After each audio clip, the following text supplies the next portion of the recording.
si en 2025, on part avec cette même CEI-là, ce n'est même pas la peine d'aller voter, parce qu'on connaît le résultat. C'est important d'attirer l'attention de la jeunesse sur l'essentiel.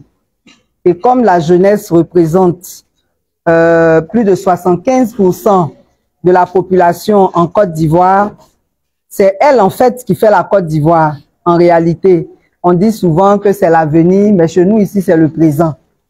Parce que c'est cette jeunesse-là qui, si elle est bien formée et bien informée, qui fera un futur meilleur pour notre pays.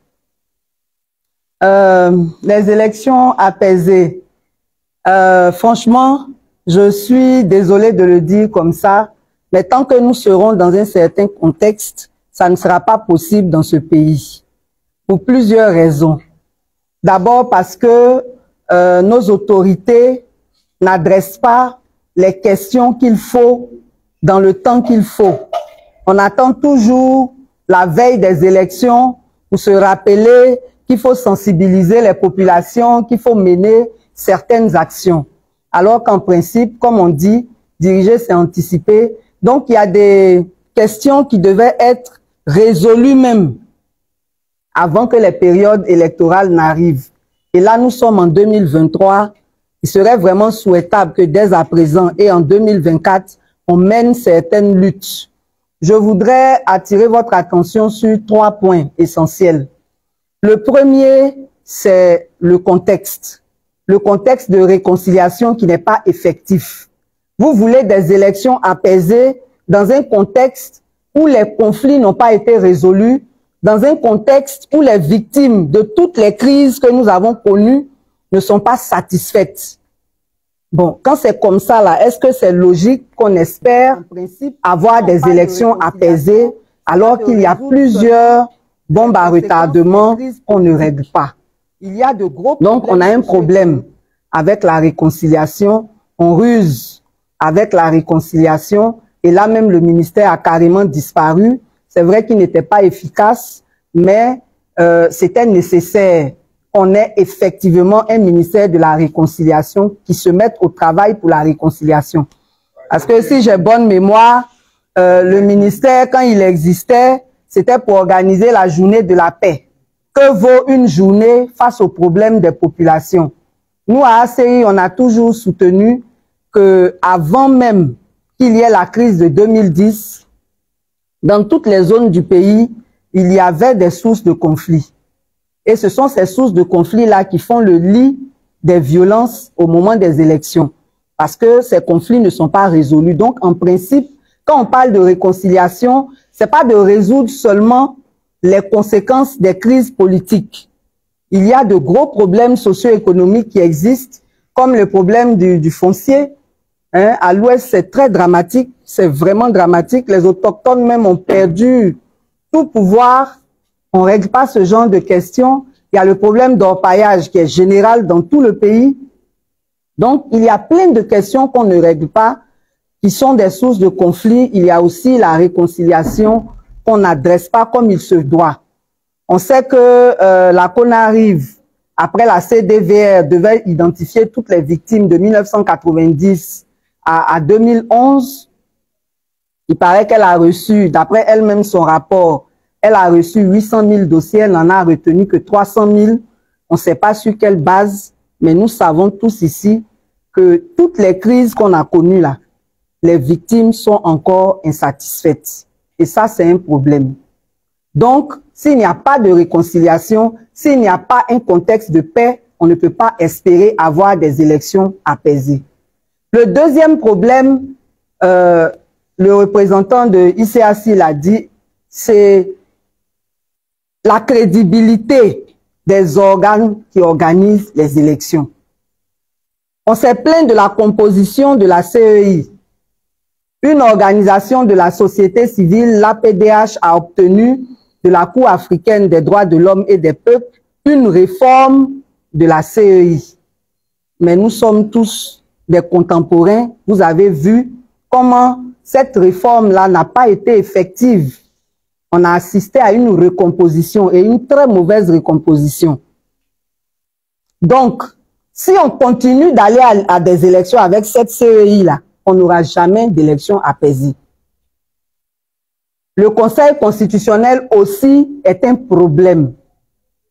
C'est un problème.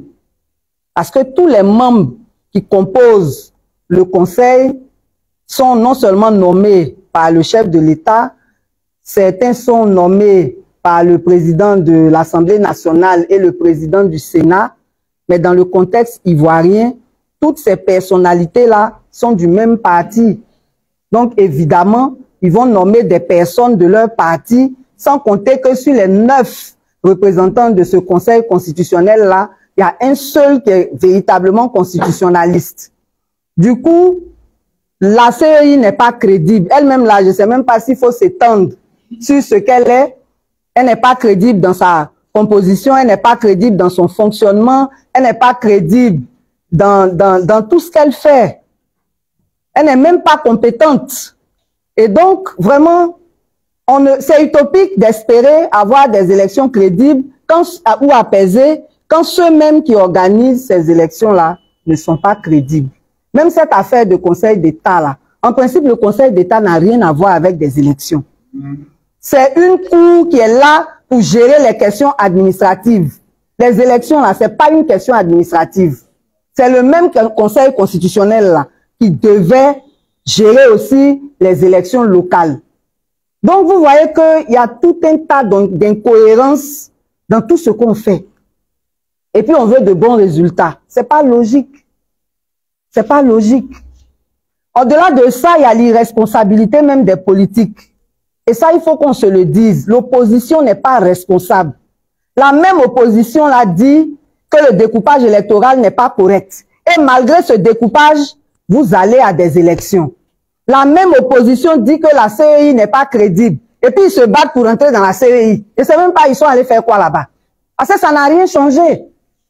Et si en 2025, on part avec cette même CEI-là, c'est même pas la peine d'aller voter. Parce qu'on connaît le résultat. Donc, on a un problème de crédibilité des organisations, des organes qui organisent les élections. Et ça, l'opposition a sa part de responsabilité dans ça. Parce que on ne pose pas les vrais problèmes à temps. Quand le pouvoir en place a besoin de l'opposition, il organise un simulacre de dialogue politique. Eux tous, ils s'en vont là-bas. On les tourne en bateau. On fait valider tout ce que le pouvoir veut. Et puis après, on vient s'asseoir, on se plaint. Pourtant, on a participé à ça. Il y a eu 5 dialogues politiques. Il n'y a eu aucun bilan de chacun des dialogues avant qu'on en entame un autre. Et puis, on s'en va seulement. Bon, donc, on a un problème. On a un problème sérieux.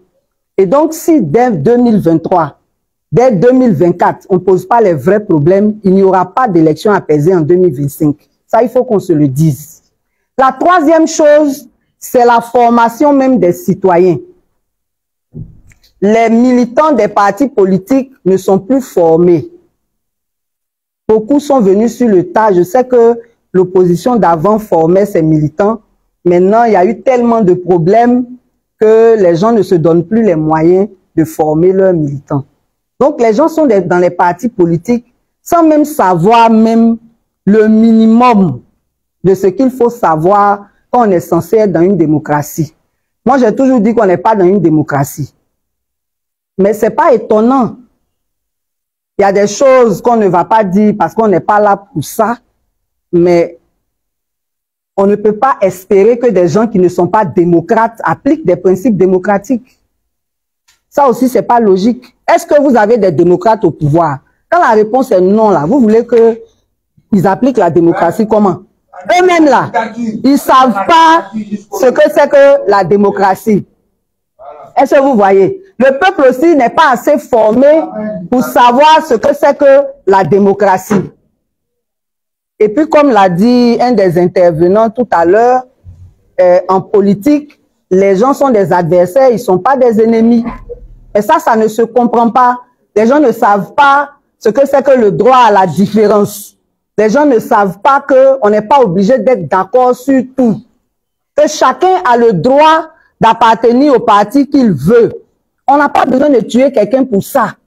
C'est dans les urnes, en principe, que tout se règle. Mais comme le jeu des urnes même est faussé, du coup, il y a problème. Donc, ce qu'on doit faire, si on veut réellement des élections apaisées, c'est de régler toutes ces questions-là et de les régler dans le temps. Vraiment de les régler dans le temps.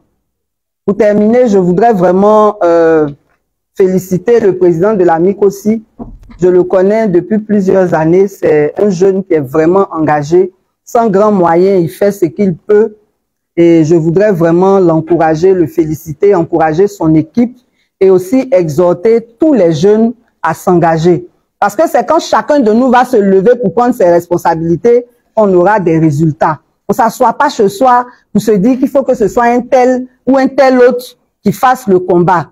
Dans le combat, là, chacun a sa place. Chacun a son rôle. Et c'est quand chacun va assumer sa responsabilité que nous allons avoir des résultats. Donc vraiment, moi, je vous encourage à vous engager. Quand on a peur, là, ça ne donne rien. La peur n'a jamais donné de résultat. Ceux qui luttent, là, ils ont aussi du sang dans les veines. Mais ils se disent, il faut qu'on se lève effectivement. Si on ne se lève pas, bon, les gens vont continuer toujours à marcher sur nous, à faire les choses comme ça ne doit pas l'être. Et puis, il n'y aura pas de changement. Donc, si vraiment on veut le changement, chacun de nous doit s'interroger pour prendre sa place dans le combat. Alors, on aura des résultats et puis on aura la Côte d'Ivoire que nous tous, on souhaite être un havre de paix pour tout le monde. Vraiment, merci beaucoup et puis excellent week-end à tout le monde. Salut. Merci, n'est-ce pas, qui appelle tout le monde à une réflexion. Il nous appelle tous à une réflexion collective.